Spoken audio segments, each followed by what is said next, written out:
And we'll do some Q&A stuff, yeah? Yeah. Wait, what did you just say? And then we'll do some what? We'll do some Q&A. Yes, and then we'll Q&A, absolutely.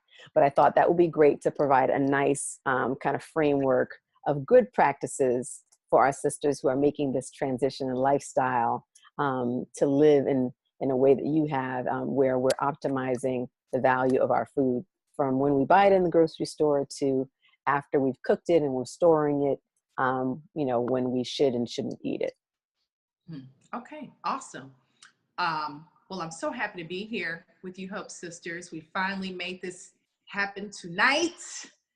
And I'm just so grateful to be here with you, sisters. I can more than imagine what you are experiencing, and that many of you are probably fasting for the first time or deep cleansing for the first time. And it doesn't matter if it's, you know, 1 time or 5 times, every time. Even after 17 years of practice, I'm like, oh Lord, here we go. Woo, you know, it's still, it gets easier, but it's still like, you have to rev yourself up and you have to stay disciplined and you have to be mindful of your environment. You have to be mindful of those practices that we're going to talk about tonight. So it's still, you know, no matter what, you know, you still have to have your tools in place and be ready to succeed. So I'm really grateful to be in this discussion with you guys tonight. I want you guys to feel free to ask me anything. Most of you guys know my backstory already, so I won't give you too much. You guys have seen the video, so that's great. And hopefully you've seen other videos. If you're following any of my stuff, you guys know, although I'm a cook and by trade, I serve, you know, lots of folks, celebrities and all that. What I really love to do is work with women like you. I love to work with women like you because you are like my family, my sister, who have, all the women in my family have dealt with some type of reproductive disorder. Okay. Except for myself. And this is why I made the choice, although I'm 37 now, I made the choice to go plant-based when I was just 17 years old. And you know, it took me about maybe 2-3 years to really get it down. So I say I started at 17 and maybe around 19, I kind of had it down. And then even then on into just veganism and then the electric diet when I was about maybe 30 years old is when I got wind of the electric diet through Dr. Sabi. So you guys kind of know my backstory. So I'm open to answer any of your questions. This is my purpose and passion. And what I love to do more than anything is to service and work with women like you all.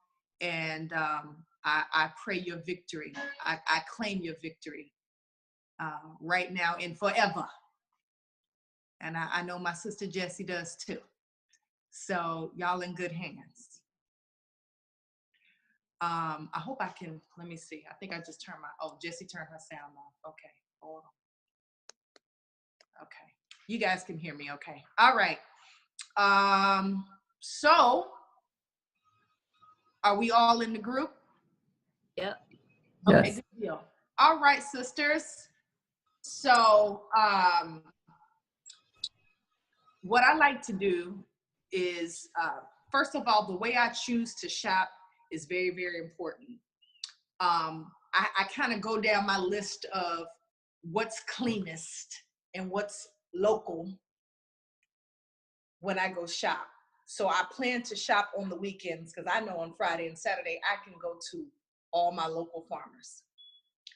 And this is not something that I was privy to until about maybe 8-9 years ago.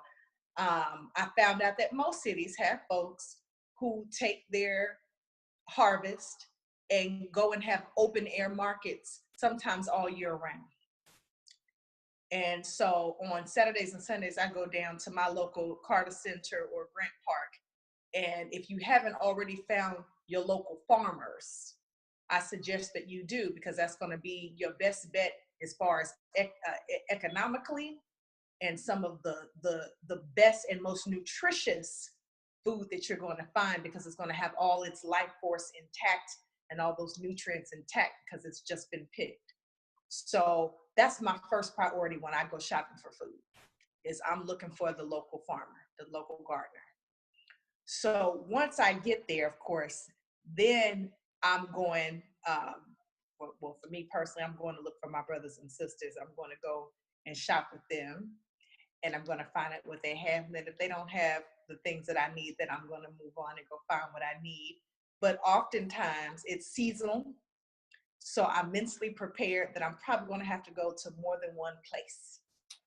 So I'm going and I'm prepared to, first of all, take everything out of plastic. So I have my own shopping bags and things that I like to shop with. I'm always keeping my shopping bags in my car because I don't like for my food to be in plastic for any longer than they need to be. Your food is living, it needs to breathe. So be mindful of that. Most of your food doesn't even need to be refrigerated, but we'll get into that. So once I go and look for my local food, I'm looking, of course, for what's on my alkaline foods list. And in your case, you eat fibroids elimination list. And once you find the produce that you need, then you can make an assessment of what else you need to fulfill your week's dietary goals or dietary needs. So oftentimes that's dried stuff, right? So what I've noticed is a lot of places don't have some of the dried items that we need, so we got to get them online. Have you guys been shopping online much? Definitely, I Yes. have. What have you found, Jessie? You found some good stuff? Yeah, I actually buy nuts online, believe it or not, like, Brazil nuts, black walnuts. I buy hemp seeds online.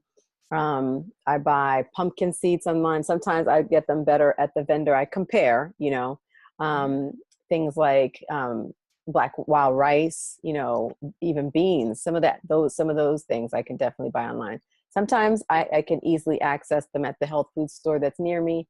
I'm still really doing the search on the farmer's market. So like you were saying, the farmer's markets, those are things that, that we need to be aware of what's in our area. So I'm still doing that research on what's around me. I know there's stuff deep in Brooklyn, but looking for stuff in Queens. But so a lot of stuff I'll do the heavy, like you said, I'll do the heavy shopping at the health food store or the local. I don't have a farmer's market, but my health food store, and then I'll usually supplement with that stuff online. And Amazon, VitaCost, Thrive, and there's another one. There's one that you put us on too. I forgot the name of it right now.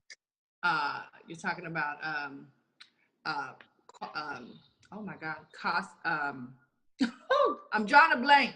Yeah, I know. It's the place where it's VitaCost, Thrive, Amazon. There's another one. It's like cost. It's VitaCost was one. Thrive. I'm drawing a blank. I know. It'll come to you. Video.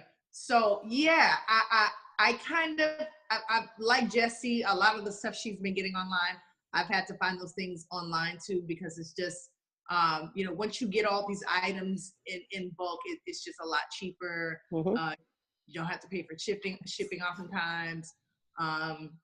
And you can just get that stuff right at your door, and it just makes life easier. And sometimes you can put it, like with Amazon, on like a delivery basis, you can program it, right? Yep.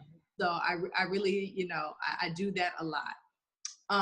So in some things, you just may not be able to find, and you have to be really creative and find ways to make up for those things. If you can't get to the kelp noodles, or you can't, then you do your zucchini noodles, so sometimes you just have to be creative. So once I get my veggies home, I like to give all my stuff a bath so that I don't have to go back and do it over and over. It just wastes time. So it's really a shopping day is a ritual for me. I shop maybe twice a week. And I know for a lot of people that sounds crazy. And yes, I work at home for myself. So so I have a little bit more freedom in that way. But for many of you who, you work a 9 to 5 and you used to shopping once a month, like my mother who shops once a month, wow. I know that this is a huge transition for some of you. And I don't know how long you guys have been in HOPE Beyond Fibroid group. So maybe you've gotten over the idea that you're going to go once a month to the grocery store. Yeah, Hopefully. I think they're past that. Good deal. Good deal. So I'm in good company. So yeah, I'm in the market quite a bit. Because like Gessie said, once you're buying organic produce, even with proper storage, oftentimes it may not last as long. Now, if it's wrinkled, I'm going for it. I'm eating it. Because the life force is still very strong in an organic pepper. You know, so yeah, I agree. I eat wrinkled peppers. Yes. Mm-hmm. So I'm eating it. And I'm spending too much on it. I gotta eat it, right? Mm-hmm. But yeah, I like to give my fruits and veggies a bath. Over the years, I've used several different things, you guys. Everything from, you know, the fruit and veggie washes on the market, which to me at this point is just a waste of money. My family uses a lot of Dr. Bronner soaps for cleaning everything and ourselves. So I may put a few drops. I like the citrus Dr. Bronner soap. We use that quite a bit. And so I will put a few drops of that in just a bath and a sink of water. And I'll put my veggies in there and give them a good scrub down.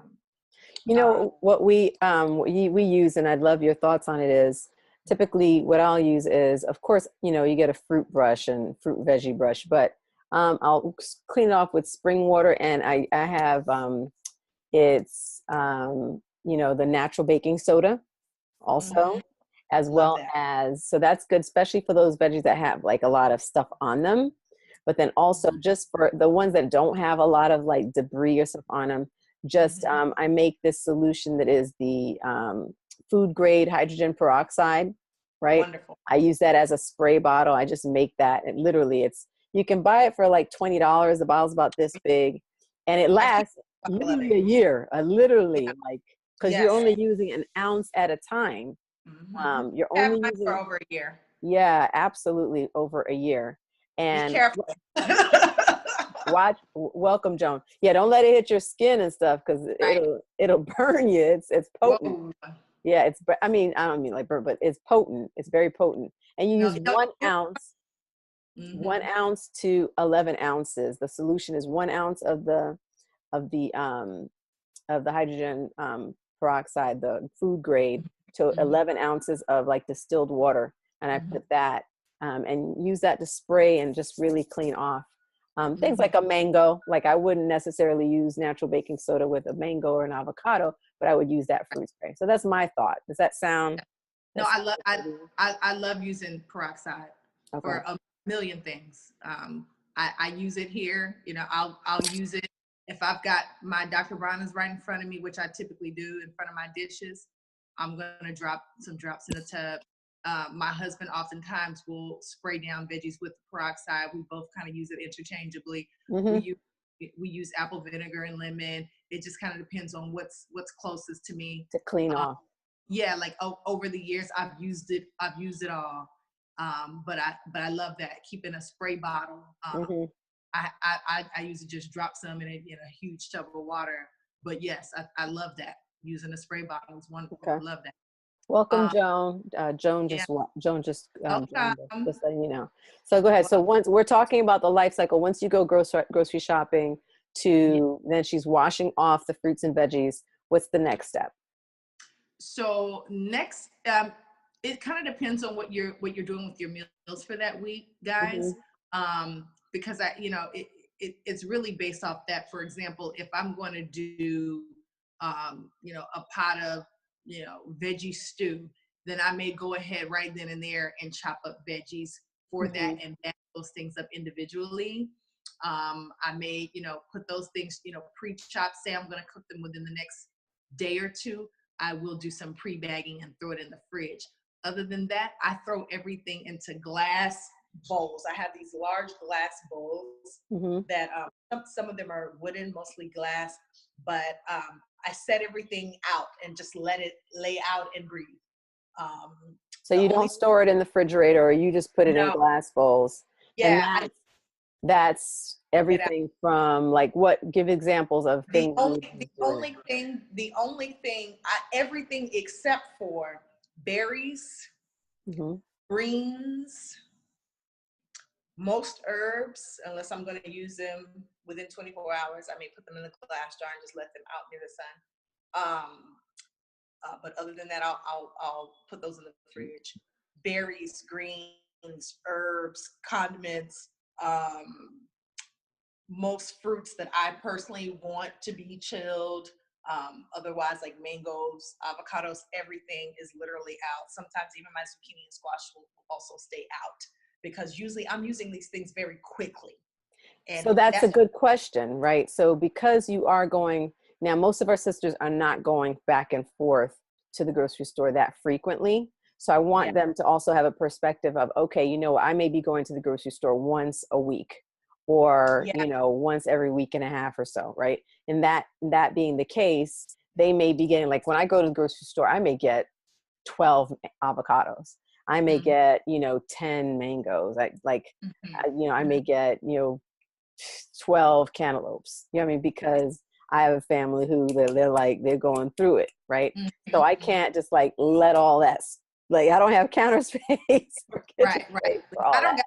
got fridge space. I got counter, no fridge. Right. Well, it's a combination, right?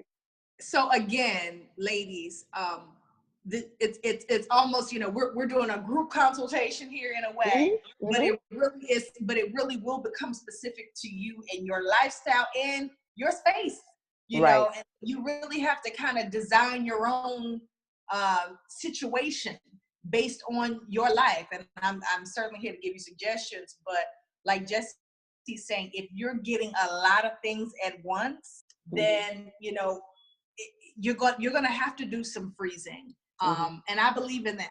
I don't have a problem with doing freezing. I do freeze some things. I will cook a pot of chili and freeze it.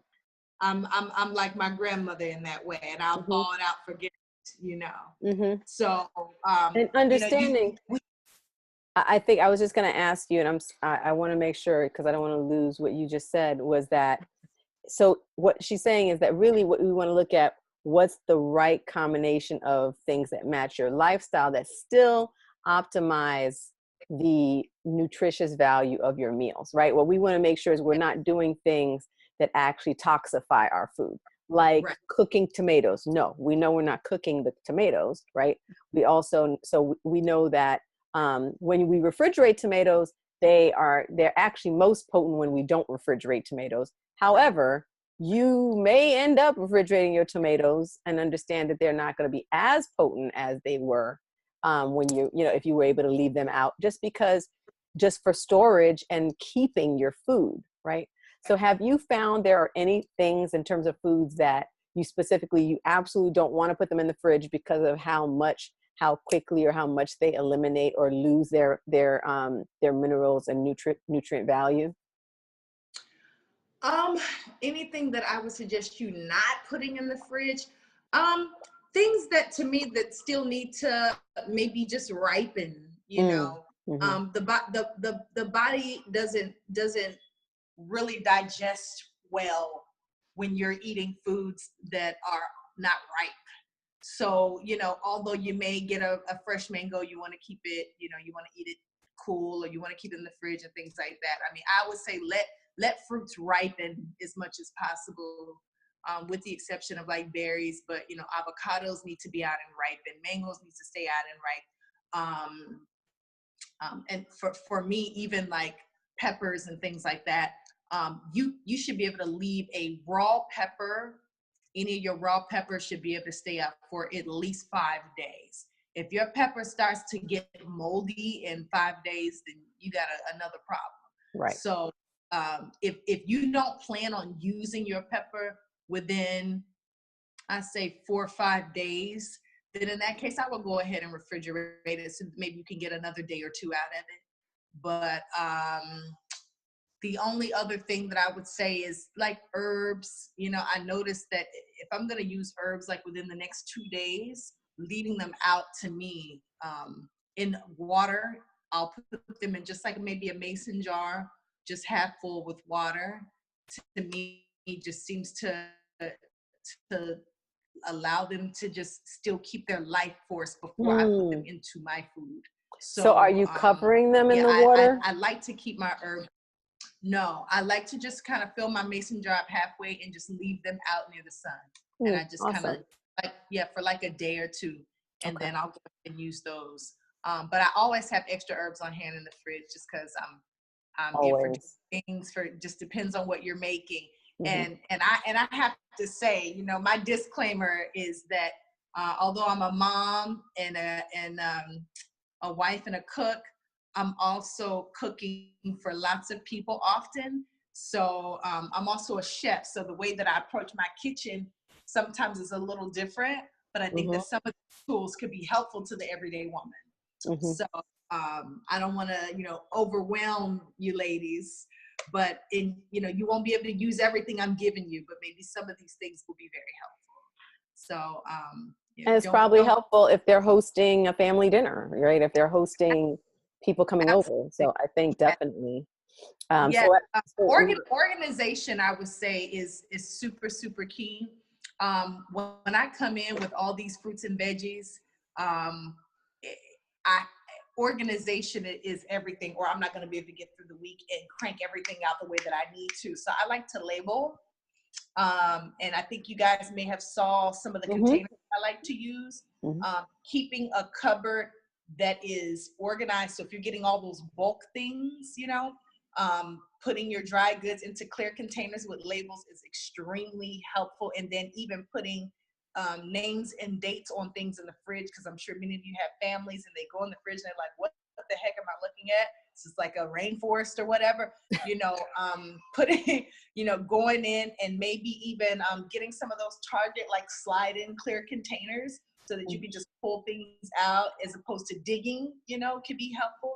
And then maybe in your fridge, depending on how your fridge is set up, maybe you can put things in there kind of like your greens and your berries and different things that you want to store. Maybe even saying, well, this level is designated for greens, right? And so I've seen it where I'm able to do this sometimes, but I go through the greens pretty fast. But if say you get a lot of greens for the whole week or 2 weeks or whatever you're trying to pull off, and you can actually take those greens, and you know how they usually have a rubber band around them when they're in that plastic. If you take the plastic off, leave the rubber bands on, and then just slide them all like into stacked rows, and maybe just keep them at a certain area in your fridge and just slide them in where the bottom of the root of the green is facing away from you. And then you just stack them into rows like that. Then you can get a lot more out of it, and you can just kind of pull the greens out as you need them. And then make sure that you're organizing them from freshest to not so fresh, so that you kind of can go ahead and use them in rotation to how fresh they are. That's going to be really helpful. Labeling condiments too, guys. I label condiments because I'm going through different condiments, and sometimes some things like you know, it may be you know, I don't know, Jesus, a jar of organic tomatoes that, you know, are blended up. You know, I use organic tomato soup, that not soup but paste that's in glass jar organic in my fridge. And sometimes I may have 3 or 4 of them in there, and I can't just grab it and tell exactly when that thing has been used last, you know. So I may say, okay, let me just throw a label on there so I can quickly see it, and nobody has to go dig or look for it. Or if someone's preparing for me, nobody has to go digging around looking for the label. So I sometimes label condiments by date or last time used as well. what labeling system do you use? So I like to use, if you look at my fridge, I've got like 3 different. Can you show us your fridge? So I want to. So but I'm downstairs, you guys. This is your kitchen, your show kitchen. This is my studio kitchen. I love it. Gorgeous. Yeah. So my real kitchen is upstairs with my crazy family, but this is where my good lighting was. So I'm here today. Yes, we love the good lighting. But I have about 3 different types of labels, and I'm kind of crazy about labels. So if I'm somewhere and I see some labels, I'll just get them. That could be Target, Walmart, it doesn't make a difference. Are If they I just see, handwritten, like little pre-done labels that you handwrite? yeah, some are, some I have come across some labels that already have stuff typed on it or whatever. Mm-hmm. But most of them are handwritten. Okay. My spices, I think they already have the labels of the spices. I had something I found online. I was looking for labels, and it has all the spices already laid out, so everything, you know, is already printed for you, which is really cool. But I do handwrite labels from like Walmart, something simple. Cool. Any questions so far before we go further? Yes. Oh, let me unmute. I think. Go ahead. Hey, I thank you for everything that you shared so far. I was curious about where do you find natural baking soda and the black walnuts? Where are you located, Kiva? Brooklyn, New York. Ah, okay. I would think that you would be able to find walnuts and natural baking soda in just about any health food store, but I could be green. Well, no, natural baking soda, sometimes like there's this Arthur Mills or something Mills brand, but Yeah, that's usually if there's an organic section, just ask them. Most of this, if they don't necessarily stock it, they usually can get it because they may stock just like the quinoa and something else, but they have access to order any of it. Okay. Mm-hmm. So Okay. asking is always your best solution.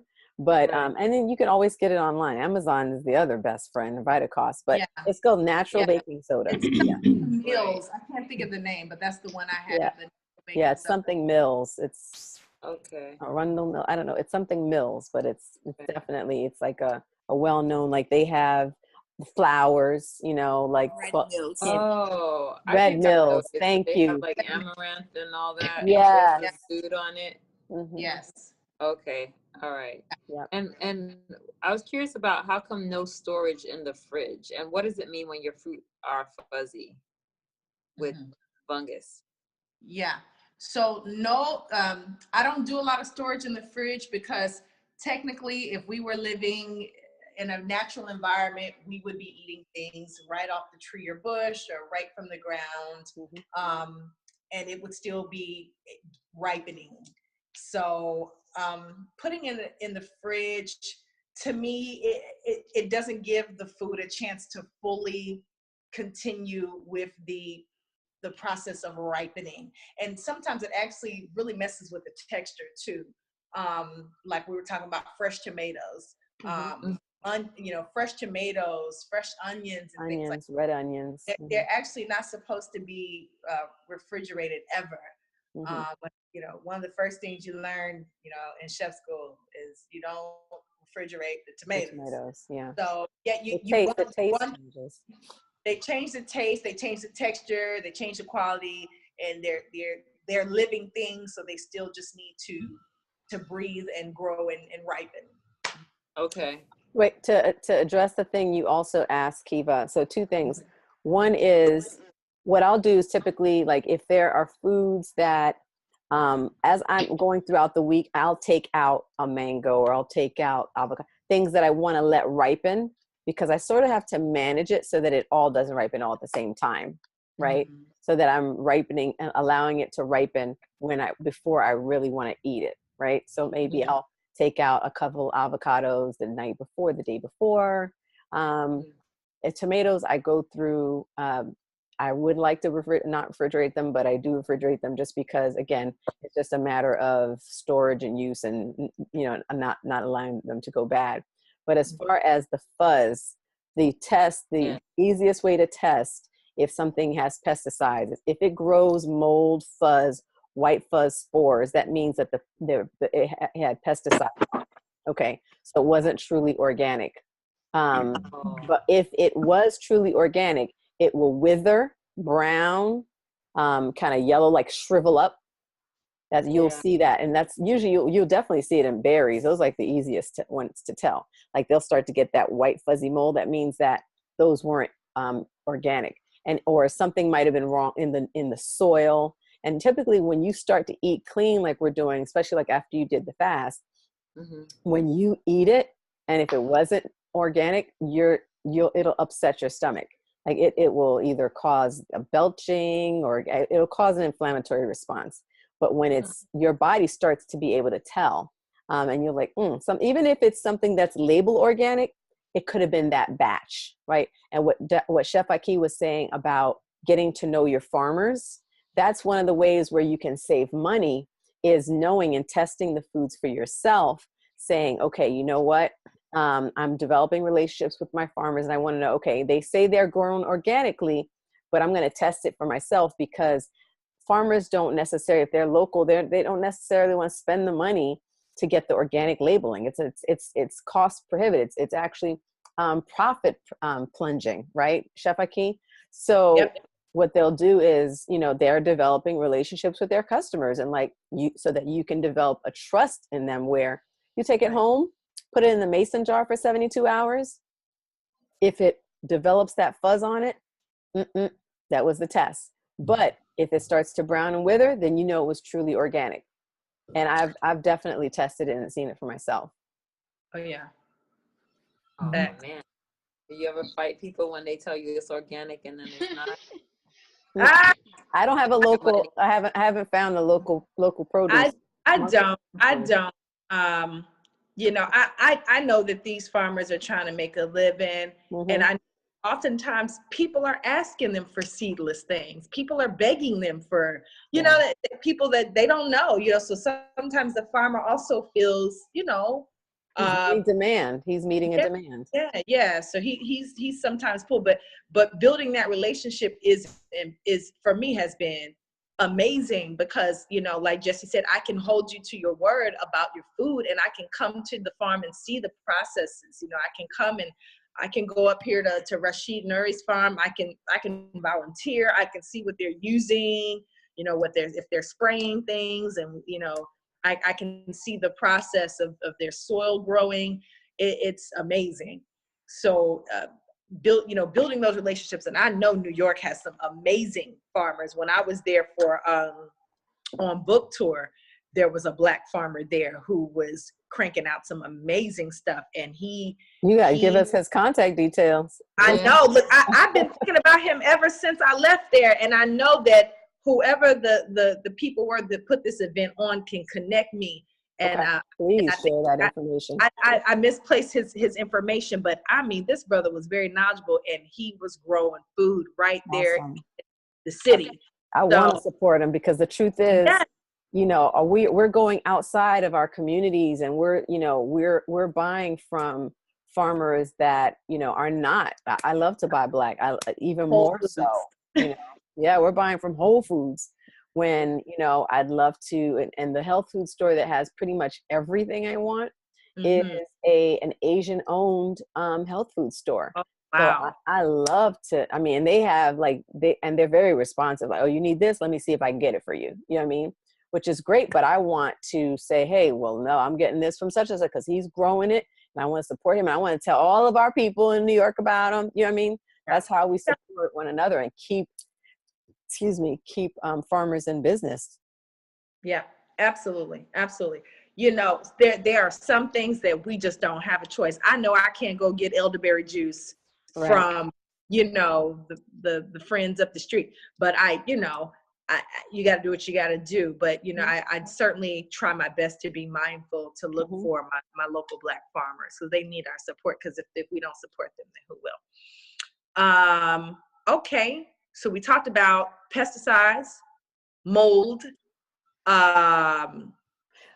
Good question. I'm glad you said mold, because I thought about it. So when greens, a lot of times, greens will start to, like kale will start to yellow, right? Or bok choy will get the little specks on it. Or I've noticed, dandelion will start to, like mush. At what point is it good and not good? Is it okay to use and not okay? Oh yeah. Once you start dealing with mushy and yellow greens, the life force is pretty much gone out of that thing. At that point, I might do a little surgery and keep it moving, depending on how bad I need at that moment. Right. Because if half the leaf is good, You keep yeah, you know, yeah, it just the green is saying I'm almost out of here. I don't have any soil or any minerals left to give you what you need. So at that point, you know, yeah. Now also with like with bok choy, if I see like those specks, I love bok choy. If I see those specks on the bottom of my bok choy, but my green is nice and bright and awesome, I will cut and keep going. I will do surgery. Bok choy. Oh, I just got a call. Sorry, guys. And if I see my avocado that I really had a taste for, and there's some browning going on, 9 times out of 10, I'm probably going to throw it away because it starts to get a funky smell to it. Yeah. And if you start to taste that bitterness, or you see that smell, and it's just the brownness is going throughout your avocado, you know, you want to move on from that as well, because that can really turn your stomach. Sometimes it localizes, though. It may be on one end of it, and you can usually sometimes save. I might do a little surgery if it doesn't have a weird texture. Sometimes you'll see it gets real fibrous and really awkward. Yeah. Yeah. That, you know, I even if it looks good, I'll still cut into it and see if any of the flecks, you know, is it any spots, is it any, you know, any of that going on, you know, then I'll go ahead and let it go. With berries, the moment I start to see that they're losing life force, I will freeze them. That's just $6 on these berries, and I'm gonna make a smoothie out of that berry because I've wasted too many berries. So I'm like, you know what? From now on, I said, if you see those berries dying, please freeze them for me. Just wash and freeze. Yeah, that's true. That was one of my questions too. How long is it okay to freeze berries? So berries, once they're frozen, I wouldn't. Yeah, once they're frozen, I mean, I'll be honest. I've never kept a frozen berry more than maybe 2 months in my fridge ever. Oh, I haven't either. So, but technically, it's frozen and it should just be good. Yeah. But so here's the deal. So freezing does diminish some of the value of it. Okay, we know that, but it's again $6 for those berries. Yes. I can still use it and add more minerals in that smoothie. You know what I mean? Like it's still better. Exactly. Yeah. People ask me all the time, you know, is it okay to do frozen? But, you know, I know a lot of you may be in a climate where you're not getting fresh berries year round. Yep. You know, you're on this diet where it's mostly fruit on the fibroid diet. Yep. So what are you going to do? You know, especially if you're up north and, you know, you got to get as much fruit as you can. So same thing with fresh, you know, certain fresh greens or the arugula and all these different things. You know, if you want something that is fresh, then, you know, you got to do what you got to do. So I believe in freezing greens. I believe in freezing berries. And how do you freeze greens? How does that work? So you got to cook them first. Okay, got it. I thought that makes sense. Yeah, you just got to cook them and freeze them, and then you'll throw them right in a pot. Yeah, I grew up on frozen greens because my grandmother makes them fresh, and then she'll keep them for a year. And then when Thanksgiving comes back around, she thaws them out and we eat them. And when you say cook them, what do you do? Just blanch them, or how you can cook them in the fashion that you would prefer your greens. Okay. So you can go through the whole process. I mean, the onions, the peppers, the spices, you can do whatever you want to do. If you just like steamed greens, you can steam your greens and, you know, cut them up and steam them and freeze them. You can do that as well. There's no fat, none of that boundaries. None of that standard American diet stuff. Is there anything wrong with freezing? So let's say callaloo, which is it's very popular in Jamaica. Great. It's my favorite green. Callaloo is great. It's fantastic. Callaloo is my favorite green. But what I normally do, and to be honest, my parents would bring it from Jamaica for me, but it's not cooked. It's actually frozen green. So I'm just wondering, is there something lost in having it frozen green? Mhm. So they freeze it before. Oh, they're freezing it before it's cooked? Yeah, so they cut it up and freeze Mm-hmm. it.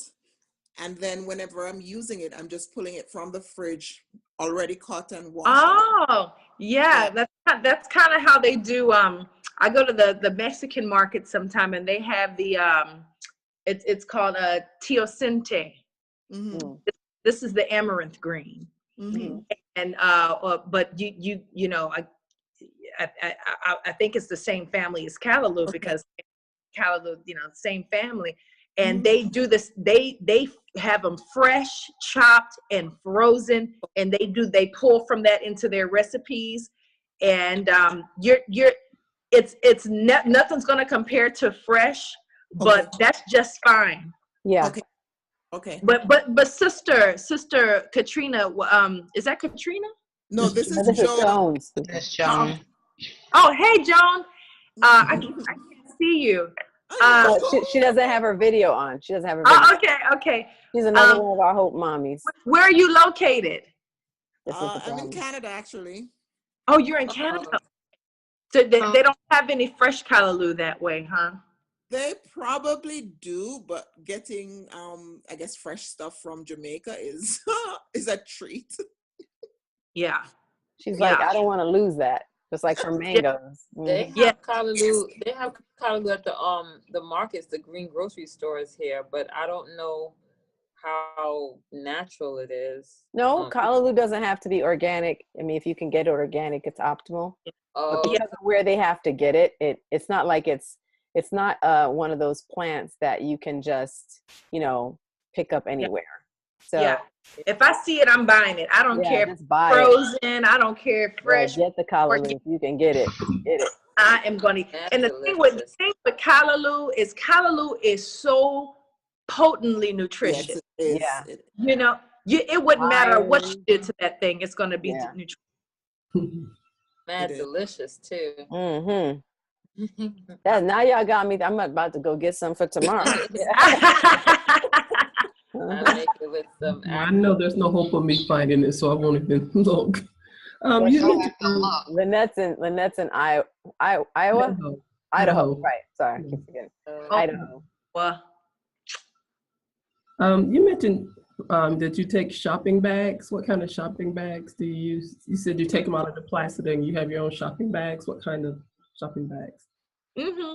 So I like to collect shopping bags, guys, and I've kind of picked them up from everywhere, from Trader Joe's to local festivals. Oh, I got bags. Just plastic bags? They're mostly made of cloth. Oh. And that way I can wash them. Are they like the weave ones? Cotton. They're cotton weaves. And they're not like net. So are they like canvas bags? Like the cloth canvas bags? Yes.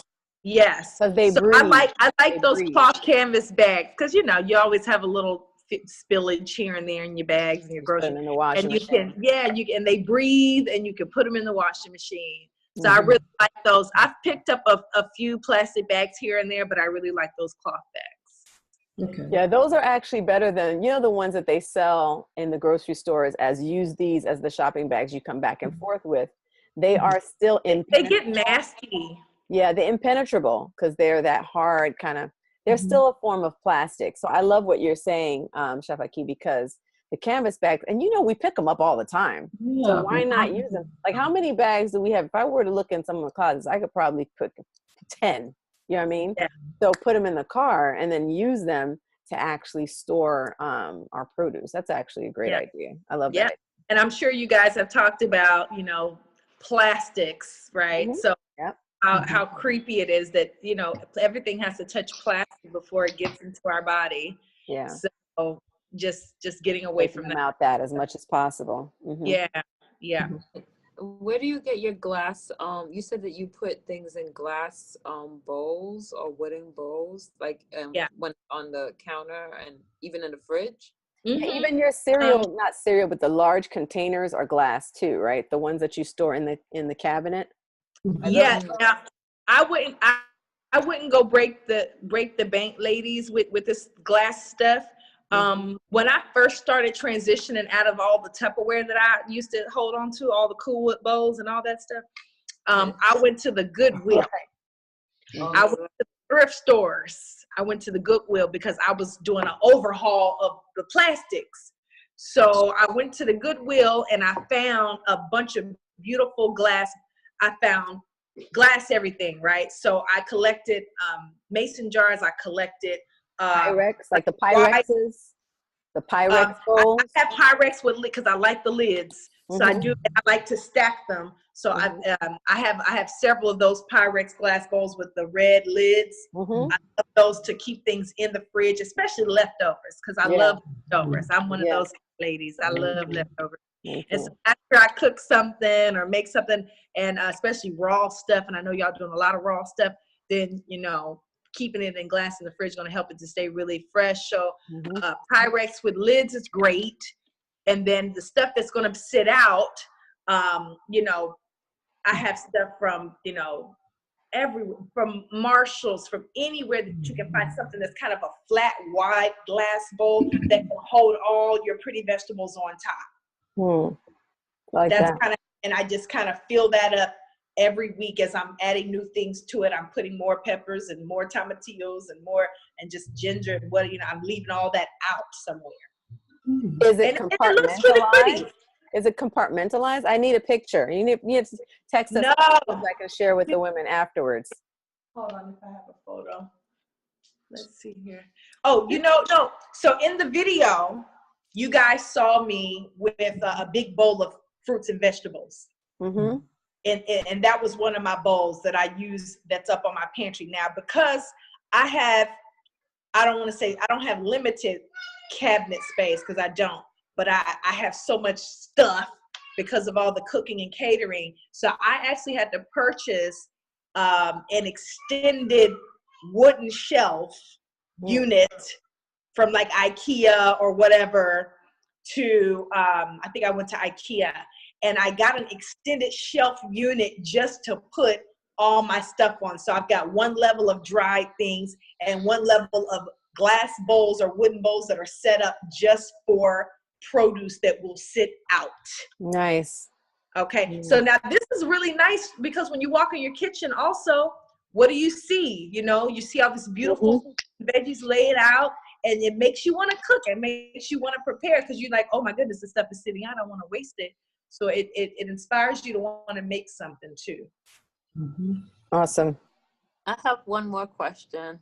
In terms of storage and cooking, what's your take on thermoses? Like, so if I make food and I wanted to keep it warm for a longer period of time and don't want to use like a microwave at work, there's some thermoses that keep things warm for like 12 hours and so. Yeah, if it's stainless steel or copper, I'd say go for it. It is. And I actually was going to tell you, I use one for my husband, Kiva. I don't have it here with me, but it is. It's stainless, a big stainless container. And then, it's got a little handle, and then it's got 2 containers inside that are stainless as well. And it really does. Like I cook his lunches, right? So I make sure in the morning I wake up and I make sure they're nice and hot. And then I put them in the containers. And then by the time he eats his lunch, it's still hot. So it's nice and stored. It's not, he didn't have to heat it up in any way. No, we don't do the microwave. So we had to look into that, and that absolutely works. And so I was just going to add to that there's also something that I got at Walmart, I think. It's a mini crock pot that you can actually, it's like a traveling crock pot.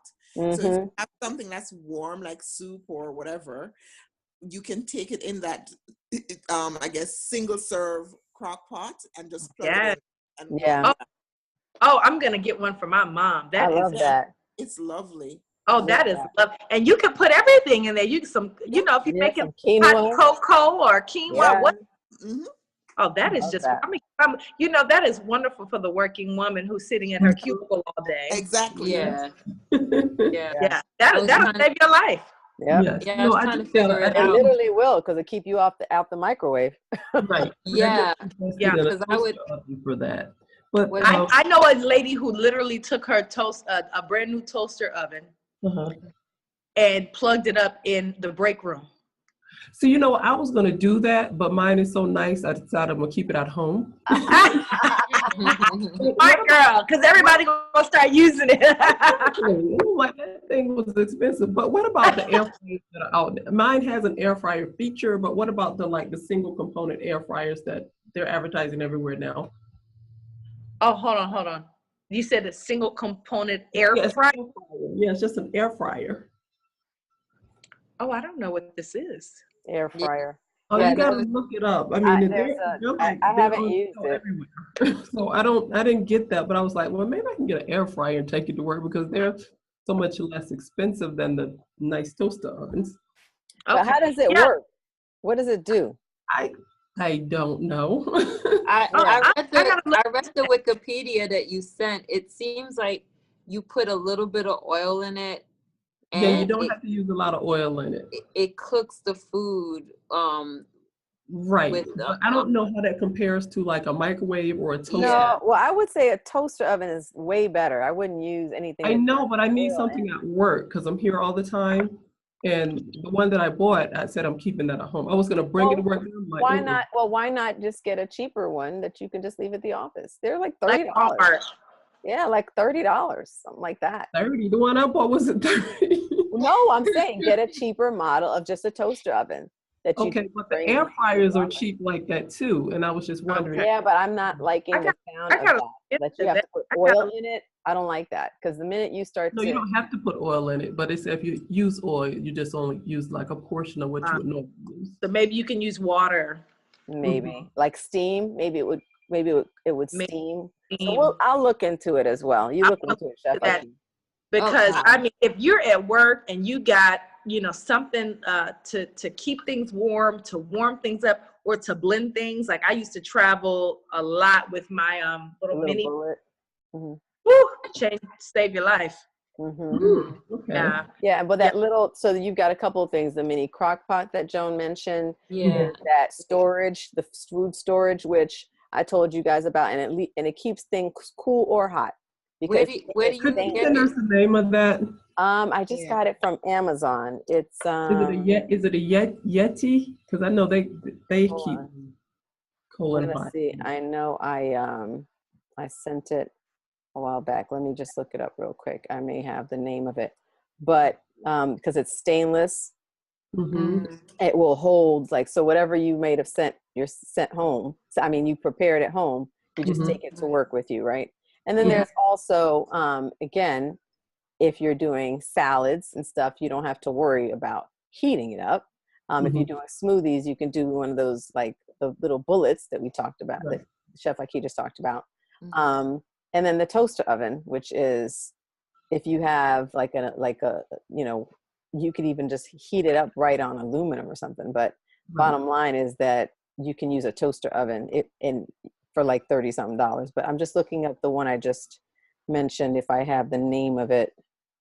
Because I did send it to one of our Hope sisters. So it's while you go ahead while I look. Okay. Yeah, I was wondering. Oh, go ahead if you have more questions. I got questions for y'all too, because you guys saw some homework, got some homework because you saw some videos with a lot of information, and I'm interested to know just where you are in setting up your kitchen and how you're doing with these meals that you've been cooking. But go ahead, sister. Well, I just have a question about farming. I mean, farmers. Like I know you mentioned in some video that I watched. Is there somewhere online you can look to find local farmers? Like, is there a collective? Sometimes you might get lucky and find a like a site that's a collective, but there's nothing uniform like that for all cities and states. That has not happened yet. I think it's a great project for somebody who wants to take it on. Yep. But But that has not happened. I've been waiting on it to happen. It ain't happened. So, where are you located? Pocatello, Idaho. Oh, in Idaho. Okay. And Idaho is like flatlands, right? I know they got some good old farming going on out there. A lot of potatoes, a lot of soybeans. And you don't even see the potatoes. Honestly, if you don't know where they are, you won't even see them. Wow. Well, soybeans, like, well, here's the deal though, right? For me, Google is your friend. Right. So Google farmers market, green markets. If it exists, it's going to be on. Yeah, I found out recently, I went to an event, and that there are a ton of what they call green markets here in New York in the different boroughs.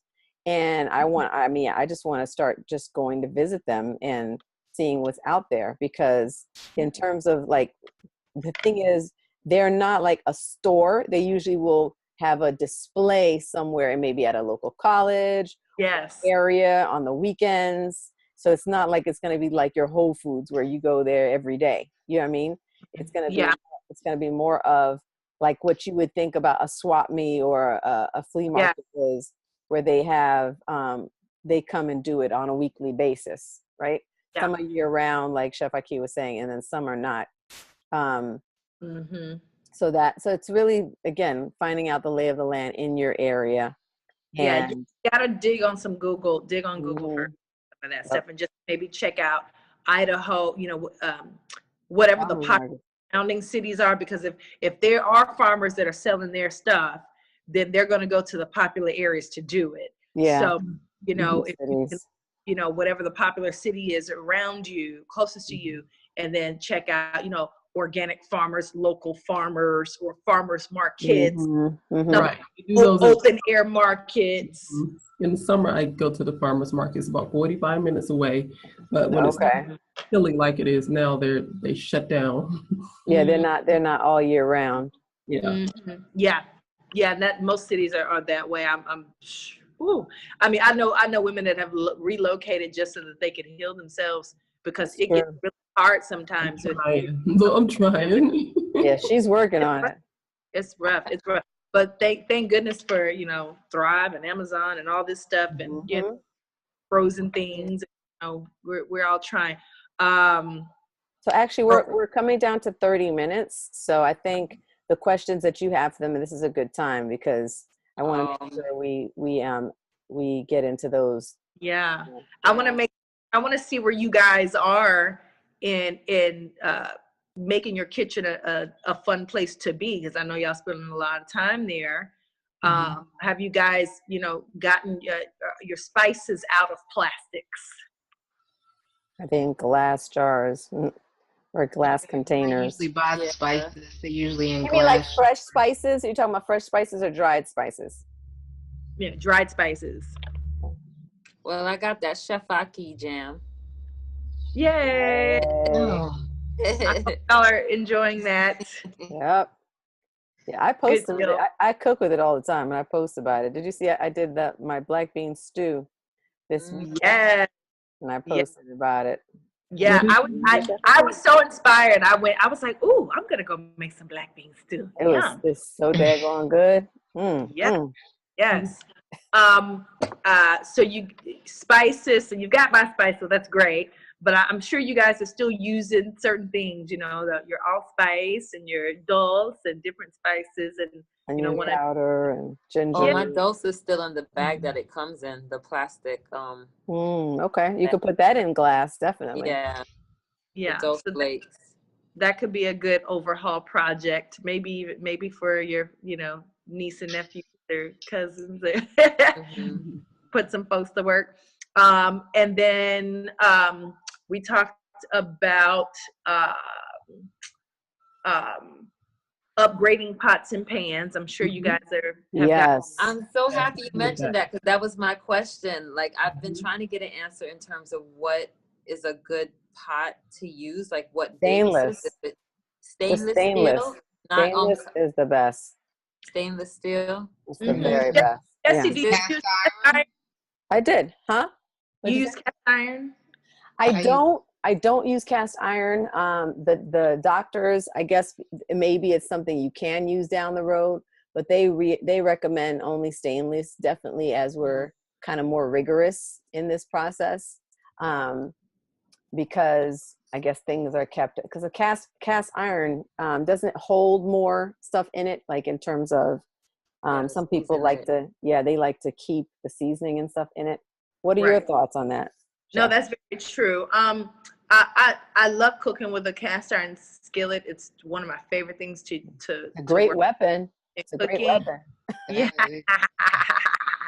Yeah, I love working with it, and I love that I can cook in it and throw it in the oven right after cooking. I can just throw stuff in the oven, and Yeah. But yeah, I might have to side with the doctors on this, because it's so easy to collect bacteria and things like that. You really have to know how to use your cast iron, know how to clean it, how to bake it, and know how to keep it oiled and spiced, and all these different types of things, which also means that you may be cooking some oils, and and in this case, I understand we want to keep it clean as possible. So I love stainless steel, and I like glass, I like copper. I mean, glass, you can never go wrong with the Pyrexes, the baking dishes. What do you call them? I call them Pyrex, but they're like ceramic, right? So it's like ceramic glass. You can't go wrong with that. The other thing I was going to ask is, so once you cook a meal, right? And I'm with you. I love some leftovers, because I feel like they taste better. They do. Later, the day after, they taste yummy and good. And, at what point, some people well, look, I make a big pot of quinoa, for instance, for the week, right? Am I fooling myself that the quinoa is good for the whole week? Because I'm eating it and using it for the whole week. I'm using it in salads. I'm using it in soups. I'm using it with some, veggies, and different things. I wouldn't eat quinoa for a week. Okay, so when for you, what's the cutoff to you? 3 days. Okay. 3 days. Once it's cooked, what is the indicator to you that it's bad? Once it's cooked, I give quinoa a 3-day. If you have a nice cold fridge and you put it in glass with a lid, you might be able to keep it for 4 days. But you start to it starts to sour pretty quickly. Well, I think you can definitely tell when it starts to sour. You may not smell or taste it immediately, but it definitely starts to settle in. Okay. And it starts to get bad pretty quick. So make less at one time. So, because I just like to make a whole big old pot, right? I would just make it 3 days. Yeah, no more than 3 What about, Ms. Black, soaking your rice or your quinoa before you use it? Is there a deadline of how long it should be soaked? Yeah, you're really Absolutely. you really shouldn't soak it for more than 6 to 8 hours. Really? Oh, Yeah. wow. The doctors say 24 hours for beans. They recommend. Well, for beans, that's something else. Quinoa, and then my wild rice. Wild rice. Quinoa, 6 to 8 hours. Wild rice, 6 to 12. 6 to 12. And that's just for sprouting purposes, though. Okay. And that's just to help it cook. It doesn't convert any nitrogen to nitrates. Like with beans, you're actually detoxifying the beans. You're converting the beans from nitrogen based to nitrates. Right. So that's why it does take. And then I rinse. And then, talk us through what's your soaking process, because I'm curious. I'm constantly soaking, and I soak chickpeas. I soak black beans. Sometimes more than a day. Black beans and chickpeas around here might get soaked for 2 days. Now, after that first day, I will rinse, re-soak, and throw it in the fridge. So it's almost like a sprouting process, but not quite. Okay. Because I'm not letting it go that long, but even black lentils. Yes, definitely black lentils. So you soak it and you leave it outside on the counter? You wouldn't soak it in the fridge the first 24 hours? Okay. Yeah, like the first 6 to 8 hours, it's usually on a countertop. I'm going to rinse, before bed, I'm going to give it a rinse, re-soak, and throw it in the fridge. And that way it doesn't get, weird with the next weird. Okay. Yeah. And then when you rinse it off. Like we don't rinse with distilled water. We rinse with spring water, right? Yeah. So you rinse it, clean it off, and then I typically will let it dry. Like especially with lentils, I'll let them dry, air dry, because you can use the sprouted lentils. You can use them in salads, or you can make soup with them. That's right. Which is amazing. Which is amazing, right? So how long are those sprouted lentils good? If leave them out or refrigerated? After they've dried and you refrigerate them, how long are they good? Dried and refrigerated, I would still say no more than 4 days. Yeah, and they'll start to get a little weird after that period. Okay. From what I've noticed. I haven't done a full sprout on black. I've only done like a full sprout on brown. On brown lentils? Yeah, I've done like a full sprout several times on brown, but that'd be a good project actually, to do a full sprout on black. I've never done it. I've just soaked and cooked. Yeah, they sprout very well, the black lentils. Okay. They do. What is the difference between the different colored quinoas, and is like one better than the other? I mean, I'm still having problems cooking the black quinoa. It's just not cooking properly for some reason. Doesn't cook, yeah. I have When you say cook properly, what you mean it's not, the seed isn't opening? It seems like it just doesn't cook well. Seems like it's still feel crunchy. hard. Yeah, now sprouting. Now you cannot compare the quinoa. The white is going to be very, very soft. Yeah. The red a little more texture, and then the black is harder. A lot of texture. So it does take a longer time. It takes a little more water. We say use the 3-to-1 ratio. It's more than that for the black. But with the black, it's more like 4-to-1. Sometimes a little more. So, and slow cook it, right?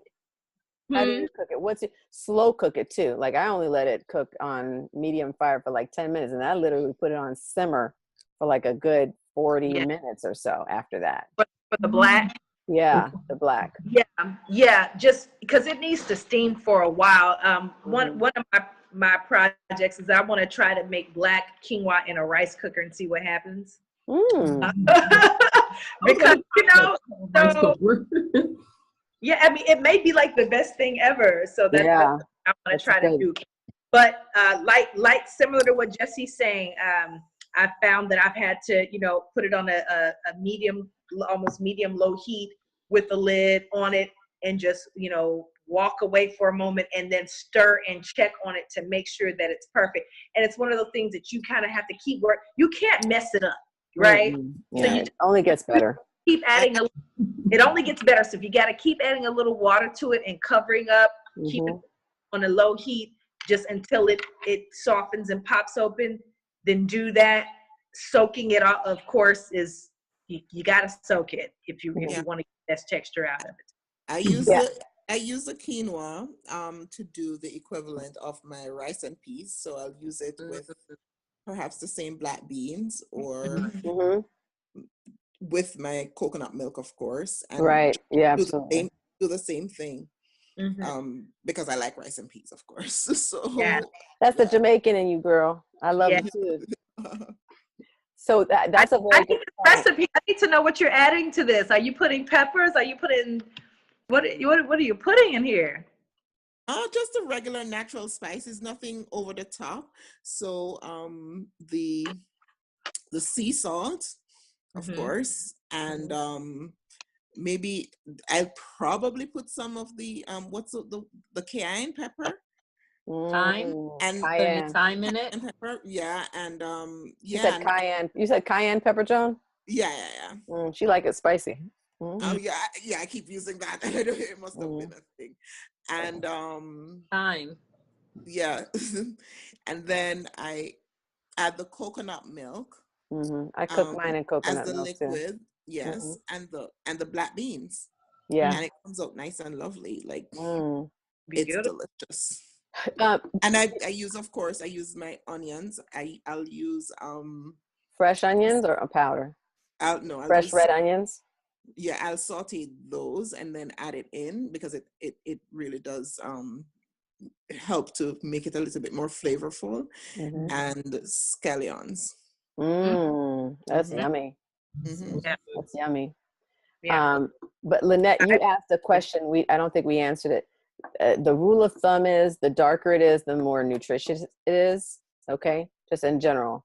So when you have quinoa, the red quinoa is better than the white, and then the black quinoa is better than the red.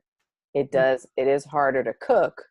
Not harder, meaning it just takes longer to cook. So I actually don't soak my quinoa, but I just cook it very, very, very long and low. I only let it cook on a medium fire for 10 minutes in the coconut milk, right? And then, I season it in the coconut milk, and then I let it literally, for like a 30 minutes or more, I have it on the lowest setting, covered. So the lowest setting, so it's sort of like what a pressure cook, but I mean, it's not high fire at all. It's like really, really low. And then just let that, and then it'll open up and sprout that way. But soaking 40 minutes. Right. 40, okay. Literally on the simmer, like when you turn it all the way to your lowest setting on that. Okay. I think if you're using just plain water, Gessie, I think it may cut the time down just a little bit. Yeah, probably. Absolutely. To coconut milk, because I don't remember ever doing it for 40 minutes. Oh, it may not be 40. It may be 20, 30. Okay. I'm just thinking depending on how much I made though. Because if I'm cooking like 2 to 3 cups, right? That's like 4 or something cups of liquid. Yeah. That's just a longer period of time because of what I'm doing. But I'm going to cook less, so I'm keeping it in the fridge less. I'm going to cook less, cook it more frequently, so that I'm not letting it sit for more than 3 to 4 days, like you said.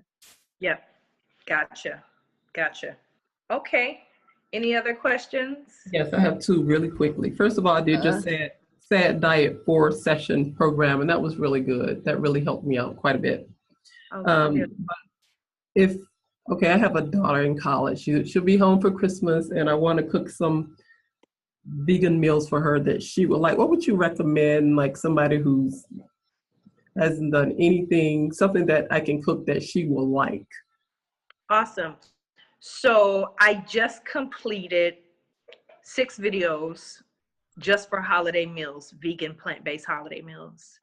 Exciting. Yeah, and I'm going to release those videos as a part of a plant-based holiday course. Okay. But since we're here, I'm going to let you in on it. So what I did was I came up with a plant-based feast. So I did a yellow squash casserole.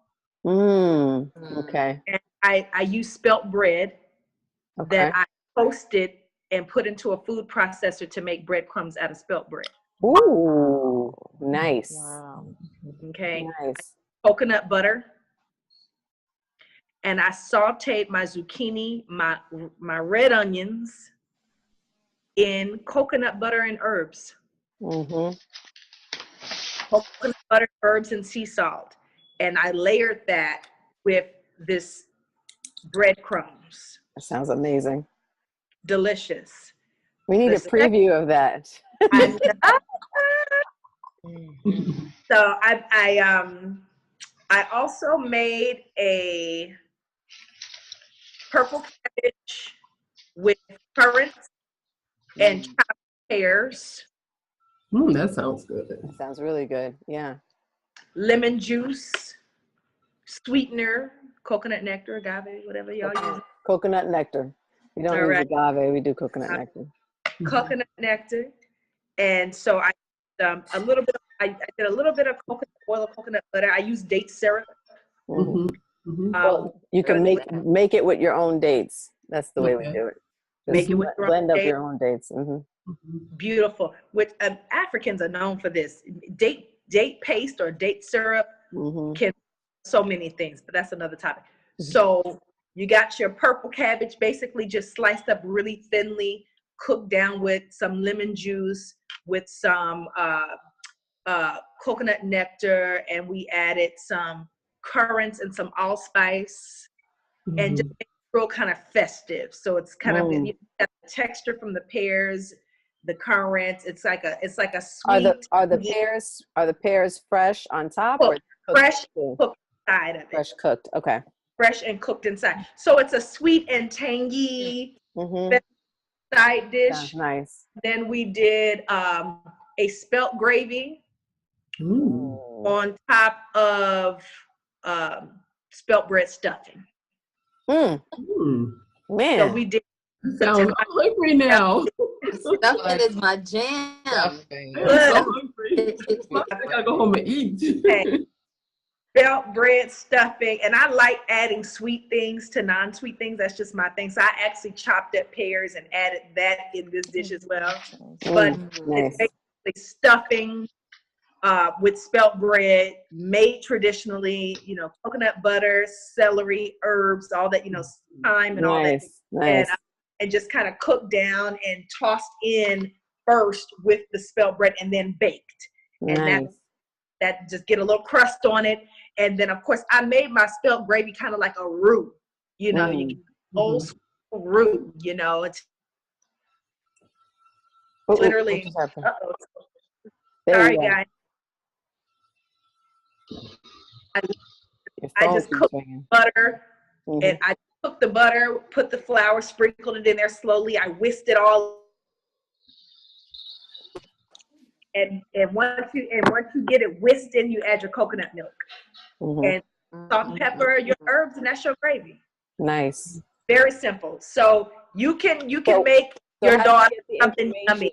How do we get the information on this class? So this is at thefreshtribe.com. Okay. Y'all heard that?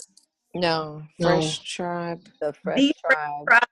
.com, and I'm going to put it on all of my social media and newsletter so people can know they can click and download these videos, and you can follow the videos and watch. So it's an e-course that they can get it. And these are recipes you'll be able to use, you know, throughout the years.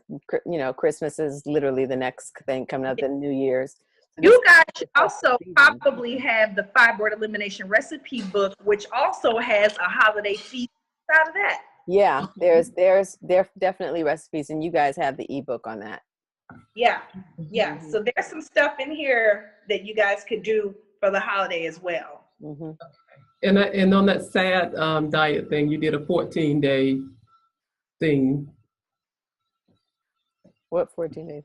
Well, she did a SAD diet. It was like 4 sessions, which included that. Oh, yes. Oh, yes. Yeah. Yeah. There was a 14. You included a 14-day meal plan with that. Yes. Are any of those in that 14-day meal plan? I'll have to look. I don't remember. Okay. I'll be honest. Yeah, you may have to take a look. But I just wanted to quickly show you guys this one. The butternut squash it's a hit. And y'all probably make this all the time anyway. But if you add a few extra things to it, you can make it a little bit more holiday festive. Right. You know? So during this time of year, if I make it for my grandmother, I'll add some chopped pears or currants to it to just make it more festive. Yeah, give it that tangy taste. And you can actually add like similarly the like ripe plantain. So that's that good. Would, because normally I would do for Christmas, I would normally do, say, for example, candied sweet potatoes and plantains. So it's some and with raisins and whatnot. So I guess you could figure some current with the plantains you were talking about. Yeah. Oh yeah. I got a question. Yes. Do you have any recipe for potato salad? Yes. Like maybe some purple potatoes and something yummy. I've done it with green banana, and I've done it with chickpeas. I like making chickpeas just like potato salad. That sounds delicious. The purple potatoes you could do as well. As a matter of fact, you know, I made this. There's a video of me making this, I think, on the Wendy Williams show. But the only thing is that because of what we had access to for the show, they use vegan mayo. Oh, yeah. We don't use that. I was trying to figure out what you use for the mayo. Yeah, I asked them. There's several things, you know, you can make, you know, pine nut cheese or what, you know, whatever, or Brazil nut cream. They weren't going to make me any Brazil nut cream for the show, so I had to do what I had to do. I was like, well, can you give me some coconut yogurt? You know? Right. So. Oh, coconut yogurt. That could work too. Coconut yogurt. That's pretty easy. Yeah. If you whisk plain now, it can't be vanilla, sweet, and all that. But if you whisk some coconut yogurt with some like grapeseed oil or hemp seed oil, and just whisk it and make it really nice and thick. Same thing if you're doing your Brazil nut, you know, cheese or whatever. You know, you can get a nice, good, thick sauce. Okay. Absolutely. All right, so Chef, we're up to our time. I think we could take one more question. Okay, great. And I'm here. You guys can shoot me a direct message on social media or wherever you see me. I'm she here. Responds. Yeah. Where do you get? I would go online for the you had said that there's some hemp seed tofu or hemp tofu. Hemp tofu it's in the grocery stores, but you can also get it online. I think it's a Vitacost and Thrive. We don't do that now, right? We don't do that with our program. You can do it for like, you know, you're having a family meal. It's the holidays. It's not part of your elimination. Okay. You know, time. But no, well, here's the deal. But it's the holidays. Are you going to have that instead of the family stuffing? Absolutely. You know what I mean? Like, it's better to make something that you're going to feel good about eating, you know, for the holidays than, hey, I'm going to just break out my, you know. Exactly. Just go off. Exactly. You don't want to be like, well, I just, you know, no, make provisions for yourself to have something that you will enjoy, but it's still good for you, right? It's just not, you know, as strict as when you're on the, you know, when you're focused on eliminating. That's your cheat food, ladies. You are winning in the world. You're doing great. You're winning. Exactly. I have one quick question. Is there a vegan version of, say, a sweet and sour sauce? Oh, yes. Definitely. And that could be from vegan to raw. You can have a raw version of something or cooked. It's up to you. But what would you use? The tamarind. Or tamarind sauce has a really beautiful sweet and sour texture to it. You would have to just add water. You'd have to add extra sweetener. You'd have to add salt. So would you start with fresh tamarind, take out the shell, or you're actually buying tamarind sauce? I would get tamarind paste in glass. From where? Amazon. Organic. Okay. You can get tamarind paste. It's hard to find tamarind organic, I'm gonna tell you right now. Yeah, actually, and it's shelled. It's a shelled thing, so it's actually okay. Yeah, but tamarind juice, I don't know if you sisters are making it. Oh my goodness. Wonderful for your bones. Yeah, tamarind's fantastic for your iron too. How do you make your tamarind juice? Do you just take out, I mean, are you starting with the paste or are you I start with the fresh. I crack it open and I leave everything intact, and I take usually about maybe 8 of those pods, crack it open and throw it into a pot of distilled or spring water with the seed still there. And once it starts to boil, I take like a potato masher and I just start mashing it down, and it leaves up the seeds. And then I turn my heat off, and then I pour that through a sieve or strainer to collect those seeds, and then I will add extra water and sweeten. Got it. Throw it in the fridge. And do you feel like what do you sweeten it with? Would you use coconut nectar or date? Because for me, tamarind is sweet by itself. Yeah. Manuka honey. Manuka honey. Use some manuka honey a little bit. Manuka honey or coconut nectar is great. Yeah. Okay, cool. Yeah. So, ladies, this is our last question. You want to check out freshtribe.com. Like I said, you definitely have that holiday feast in the fibroid elimination recipe guide. But also, I mean, she's making some amazing sounding recipes on that e-course. That I make an eggnog. Eggnog with no egg? Yes, I'm calling it eggnog. Eggnog. Eggnog. I like that. Eggnog. That's very Yeah, but it's, you know, we used banana, which is optional. Most people use cashews. I use banana, but you can use Brazil nut, Mhm. milk or coconut milk, Mhm. and allspice, and it's terrific. Oh, it sounds amazing. Yeah, Mhm. that does sound amazing. Oh, you guys had asked about something that's easy for the holidays. One of the things that's definitely going to be on my menu is this. I'm calling it like meatless, chickenless Alfredo, which is I've posted about it. It's the cauliflower cooked in coconut cream with bok choy on the stove Yeah. top with ginger and fresh rosemary, fresh basil, with Chef Ahki's seasoning salt and some onion powder and salt and pepper. That thing is so slamming and easy to make. You use Brazil nut milk? Wait, so what'd you say? You use Brazil nut milk? No, I just use coconut cream and coconut butter. Oh, and I add some coconut milk too, just to give it a little bit more. And so when because it has that Alfredo taste to it for some reason, because of the cauliflower. So and then you cook up the just the cauliflower with the bok choy in it on the stovetop. It is, put that on some quinoa. It is so doggone amazing. Where's the recipe listed? I posted on Instagram. It was so easy. Like seriously, somebody tagged me on it. I made it. It is, and I listed it out. It is, when I tell you it is easy, I am not a cook. I am the anti-cook. So when I make something and my husband's like, yo, that's going to be on the menu. Yeah, cauliflower is pretty good in terms of versatility. I use it for my quote unquote my sweet and sour chicken. There you go. Yeah, it's got that texture. Could we eat jackfruit now, or again, jackfruit is good. You can eat jackfruit. Yeah, definitely.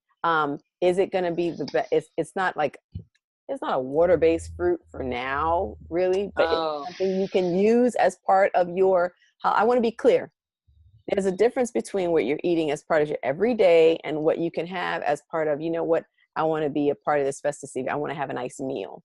You're going to introduce some things that are just good foods. They're healthy for you. They're just not, as strict protocol when you're focusing on that. Are you going to have some of that in the holidays? Absolutely. Yeah. And my phone is about to die, beloveds, but I enjoy you all. This is it. Thank you so much, Chef. It was worth the wait. Thank you for having me. I send you guys so much love and victory on your wellness journey. And please don't hesitate to reach out if you need me. Awesome. Thank you. Chef Ahki. Good night. Good night. See you guys. Good night. I will have the recording for you guys. I'm going to send it out probably by tomorrow because I have to download and everything. Just because I know some of you didn't get to hear the whole thing. But I hope you feel like this was definitely a very beneficial session. I thought it was. Well, it's very educational. Thank you. Yeah. Awesome. All right, ladies, I love you. All right. Thank you. Bye. Bye-bye. Good night.